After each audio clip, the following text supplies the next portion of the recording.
کہ یہ نفس پر 1000 کنٹرول کر لے گا لیکن اپنی آنکھوں پر کنٹرول کرنا اس کو بہت مشکل ہے، اور چھوٹی چھوٹی چیزوں سے ڈرنے لگو گے، ارے نہیں ابھی تو مرنا نہیں ہے مجھے۔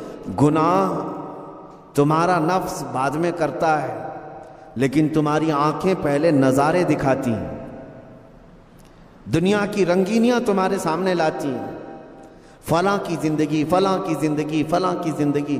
آپ کیا سمجھتے ہیں ٹی وی، یہ تمام چیزیں جو لائی گئی ہیں، ٹیلی ویژن، پورے دنیا بھر کی عیاشی تمہارے آنکھوں کے سامنے لائی جاتی، کیوں؟ یہ شیطان اچھی طرح یہ جانتا ہے کہ یہ نفس پر 1000 کنٹرول کر لے گا لیکن اپنی آنکھوں پر کنٹرول کرنا اس کو بہت مشکل ہے، اور جہاں یہ نگاہیں بہکی پھر یہ نگاہوں کے اثر میں اس کا پورا نفس بھی وہی کام کرے گا۔ آج یہی حالات ہیں میرے عزیز، اسی لیے دیکھو مگر ان کو دیکھو جو میرے مصطفیٰ کے دیوانے ہیں، ان کو بار بار دیکھتے رہو، بار بار سنتے رہو۔ تمہیں جنت کی طرف بھاگنے کا شوق پیدا نہ ہوا تو مجھے پتا نہ، ان کو بار بار دیکھو، اور یہ دنیا داروں کو جتنی بار دیکھو گے دنیا میں جینے کی ہوس بڑھتی چلی جائے گی، نہیں مجھے اور جینا ہے، اور چھوٹی چھوٹی چیزوں سے ڈرنے لگو گے، ارے نہیں ابھی تو مرنا نہیں ہے مجھے ابھی اتنا بنگلہ بنانا ہے، مجھے ابھی یہ کرنا ہے۔ دنیا داروں کو جتنی بار دیکھتے جاؤ گے ہوس بڑھتی جائے گی دنیا میں جینے کی، لیکن ایک بات پکی میں آپ کو بتاؤں، عاشقان مصطفیٰ کو جتنی بار دیکھو گے موت کی تمنا آتی رہے گی، کب آنکھیں بند ہوں گی، کب حضور کا زیارت ہوگی۔ وہاں مرنے کا ڈر ہی ختم ہو جاتا ہے، موت کا خوف ہی نکل جاتا ہے۔ اسی لیے میرے عزیزو، یہ فیصلہ تمہارے ہاتھ میں ہے کہ آپ بچے ہوئے جو زندگی کے دن ہیں کس طرف دوڑتے ہو۔ ایک بات میں آپ کو بتا دوں، ایک دانشور کی بات مجھے بڑی اچھی لگی تھی، انہوں نے بہت پیارے انداز میں کہا ہے کہ یہ دنیا میں جتنے بورڈ لگے ہوئے ہیں، روڈ پر سائن بورڈ ہوتے ہیں، کہاں پونا کا 140 کلومیٹر بنگلور کا بورڈ ہے، دلی کا بھی ہوگا، احمد آباد کا بھی ہوگا۔ ان دانشوروں نے کہا یہ تو سب یوں ہی لگے، سارے راستے قبرستان ہی جاتے ہیں، کوئی راستہ کسی شہر نہیں جاتا، تھوڑی دیر کے لیے جاتا ہے، لیکن سارے راستے جس راستے پہ بھی چلو پہنچو گے قبرستان، جانا وہیں ہے سب۔ یہ حقیقت ہے یا نہیں؟ کسی بھی راستے پر جاؤ لیکن آخری منزل تمہاری کہاں ہے؟ وہ قبرستان ہے۔ جب وہاں جانا طے ہے میرے عزیزو، کب تک ہم اپنے اس نفس کی غلامی میں رہیں؟ نکل آؤ۔ کچھ گناہ ایسے ہیں جو ایسے داغ چھوڑ جاتے ہیں، ایسے زخم دے جاتے ہیں کہ مرنے کے وقت وہ درد اور وہ ٹیسیں اٹھنے لگ جائیں گی۔ اسی لیے یہ محفلیں بار بار ہم منعقد کرتے ہیں کہ نبی پاک صلی اللہ تعالیٰ علیہ وسلم کی سنت مبارکہ ہے کہ انسان کی فطرت میں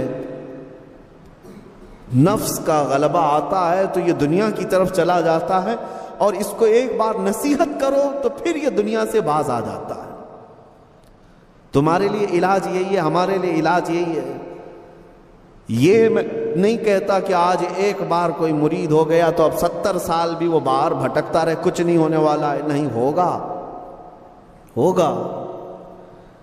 بڑے بڑوں کا تقوی بھسم ہو جاتا ہے اس دنیا میں، ماں و شما کسی کام کے نہیں، ہماری تو کوئی اعتبار ہی نہیں۔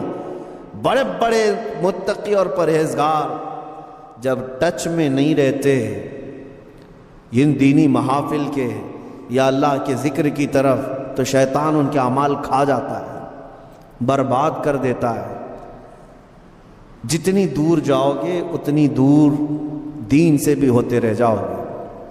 اور ایک بات میں آپ کو بتا دوں، بکریاں اسی وقت محفوظ ہیں جب وہ جھنڈ میں ہیں، جب وہ اپنی جماعت میں ہیں، اور جب اکا دکا بکری ادھر ادھر بھاگنے لگتی ہے تو ان تنہا بکریوں کا ہی شیر شکار کر لے جاتا ہے، درندے ان تنہا بکریوں کو ہی کھا جاتے ہیں، جھنڈ میں رہی ہوئی بکریاں بچ جاتی ہیں بھیڑ میں۔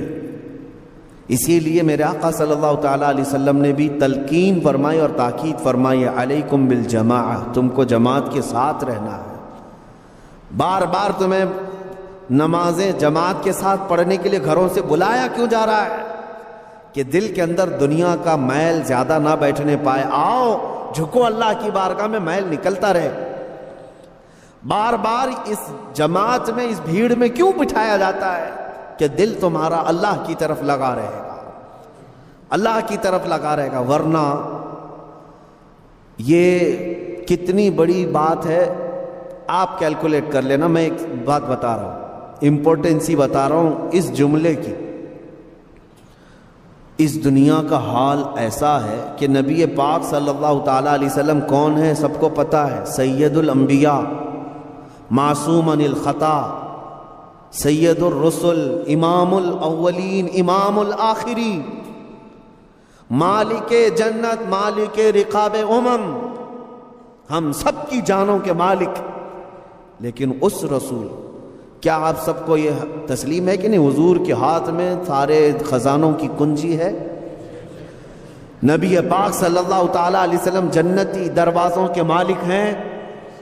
اس کے باوجود رسول اللہ دعا یہ کرتے تھے کہ اے اللہ تو مجھے میرے نفس کو میرے حوالے 1 منٹ کے لیے بھی مت دینا، ہمیشہ اپنی حفاظت میں رکھ. رسول جب یہ دعا کرتے ہیں کہ میرے نفس کو میرے حوالے، پلک جھپکنے کے برابر جو وقت ہوتا ہے حضور فرماتے ہیں لا تکلنی الی نفسی طرفت عین یا اللہ. اے اللہ پلک جھپکنے کے برابر کا جو وقت ہوتا ہے، اتنے وقت کے لیے بھی میرے نفس کو میرے حوالے مت کرنا. اے اللہ تو ہمیشہ اپنی حفاظت میں رکھ. اب اس سے آپ امپورٹنسی سمجھو، اندازہ کرو کہ جو سید الاولین والآخرین یہ کہتے ہوں کہ 1 منٹ کے لیے بھی مجھے دنیا کے حوالے نہ کر، تو پھر ہمارا اور آپ کا حال کیا ہونا چاہیے؟ اگر ہم چند دنوں کے لیے دنیا کے حوالے ہو گئے تو ہمارے اوپر کیا کیا ہتھ کنڈے نہیں آئیں گے، کیا کیا بربادیاں نہیں آئیں گی. یہ تو غنیمت ہے میرے عزیزوں. ہم ہفتے میں 1 مرتبہ محفل ذکر کر رہے ہیں. ہونا تو یہ چاہیے کہ جتنی مسجدیں ہیں سب کے دروازے کھلیں، اور جس طرح جمعہ میں لوگ کثرت سے حاضر ہوتے ہیں، محفل ذکر میں بھی حاضر ہو کر اپنے دلوں کے زنگ کو دور کیا کریں. ورنہ یہ دنیا بہت سخت ترین ہے. ہم نے دیکھا ہے، یوں ہی بریلی کے امام نے نہیں کہا تھا شہد دکھائے زہر پلائے، قاتل ڈائن شوہر کش. قاتل ڈائن شوہر کش 3 لفظ ہیں دنیا کے لیے. اعلیٰ حضرت نے فرمایا قاتل ہے یہ، ڈائن ہے یہ، شوہر کش ہے. یہ تینوں سب سے بری حرکتوں والی عورت کے نام ہیں. قاتل تو آپ کو پتہ ہے کلر، قتل کرنے والا. دنیا قتل کر دیتی ہے، مرتا تو ہر کوئی ہے نا یہاں پہ. اس سے جتنے لوگ محبت کرتے ہیں سب مرتے ہیں، اور اسی کے اندر مرتے ہیں. اوپر جا کے ادھر ادھر جا کے نہیں مرتے، اسی دنیا میں مرتے ہیں. اور کتنے تو ایسے ہیں وہ اپنی کمائی ہوئی رقم پہ ہی مرتے ہیں، اپنے بنائے ہوئے مکان میں ہی مرتے ہیں. مرنا اسی دنیا میں. اس سے محبت کرنے والے مرتے تو سب ہیں. اعلیٰ حضرت فرماتے ہیں ہونا تو یہ چاہیے، میں آپ سے محبت کر رہا ہوں، آپ مجھ سے محبت کر رہے ہیں، تو محبوب و محب میں ایک بڑا گہرا تعلق ہوتا ہے. بڑا گہرا تعلق ہوتا ہے. ہوتا کیا ہے؟ آپ اگر میرے محبوب ہیں تو محبوب کبھی اپنے چاہنے والے پر وار تو دور کی بات ہے، ہوا بھی آنے نہیں دیتا. سچی محبت تو یہ ہے. لیکن یہ دنیا کیا ہے؟ اعلیٰ حضرت فرماتے ہیں ڈائن ہے. ڈائن ڈائن کس عورت کو کہتے ہیں پتہ ہے؟ جو روزانہ شوہر بدلتی ہے، اس کا ایک شوہر نہیں ہوتا. ایسی عورت کو ڈائن کہتے ہیں جو روز شوہر بدلتے رہتے ہیں، مجنو بدلتے رہتے ہیں. یہ دنیا کی کیفیت ہے. وہ کیسے؟ وہ کیسے؟ آپ کو میں بتاتا ہوں. آج جس گھر میں آپ ہیں آپ کے نام کا ہوگا، یا ہو سکتا ہے آپ کے ابا کے نام کا ہوگا. لیکن ذرا پہلے پوچھنا کہ اس سے پہلے کس کے نام پہ تھا؟ بتائیں گے کوئی اور تھا. اس سے پہلے چاہے وہ نئی بلڈنگ ہی بنی ہوئی ہو، لیکن جگہ تو کسی کی ہوگی. اس سے پہلے آپ جاتے جائیں گے. یہ دنیا ٹرانسفر ہوتی جا رہی ہے، ہر ایک کے ہاتھ میں الگ الگ. ابھی ایک نوٹ آپ اپنی جیب سے نکالو 100 روپے، کتنے دن اس کو سنبھال کے رکھو گے؟ یہ تمہارے ہاتھ سے دوسرے کے ہاتھ میں جاتی ہے. دوسرے کے ہاتھ سے تیسرے کے ہاتھ میں جاتی. یہی دنیا ہے نا. اور یہ اس سے جتنے پیار کر رہے ہیں سب کے ہاتھوں میں جا رہی ہے. اسی کو ڈائن کہا گیا, روز شوہر بدلتی ہے. اس سے جو بھی محبت کرتا ہے ان سب کے ہاتھوں میں جاتی تو ہے لیکن رکتی کسی کے پاس نہیں, سب سے نکلتی رہتی ہے. اور پھر ہوتا کیا ہے, اعلیٰ حضرت نے ایک اور اس کو لفظ دیا ہے, شوہر کش. شوہر کش کا مطلب ہوتا ہے وہ عورت جو اپنے ہی مرد کو, اپنے ہی شوہر کو قتل کرتی, مار ڈالتی ہے. دنیا ویسی عورت ہے. جو جو اس سے محبت کرتا رہا وہ اس کی محبت میں ہی دنیا میں چلا گیا, مر گیا. اسی لیے نتیجہ کیا ہے, کرنا کیا چاہیے؟ جب یہ ڈائن ہے اور یہ شوہر کش ہے تو اعلیٰ حضرت کا میسج سنو, اس مردار پہ کیا للچائے, دنیا دیکھی بھالی. اس مردار پہ کیا للچائے, دنیا دیکھی بھالی. ایک بات میں آپ کو بتاؤں, رسول پاک صلی اللہ تعالیٰ علیہ وسلم کی حدیث ہے, میں اب گفتگو کلوز کرتا ہوں, قریب ہے. الدنیا جیفۃ وطالبھا الکلاب. دنیا مردار کی طرح ہے اور اس کا طلب کرنے والا کتے کی طرح ہے. کتے کی طرح ہے. کبھی آپ نے سوچا کتا کہنا گالی ہے؟ گالی ہے؟ سنو گی کسی سے کہ تم کو کوئی کتا کہہ دے؟ نہیں. یہ اور بات ہے کہ ہم نسبت جب کسی بلند جگہ سے کرتے ہیں تو کتا بھی افضل ہوتا ہے.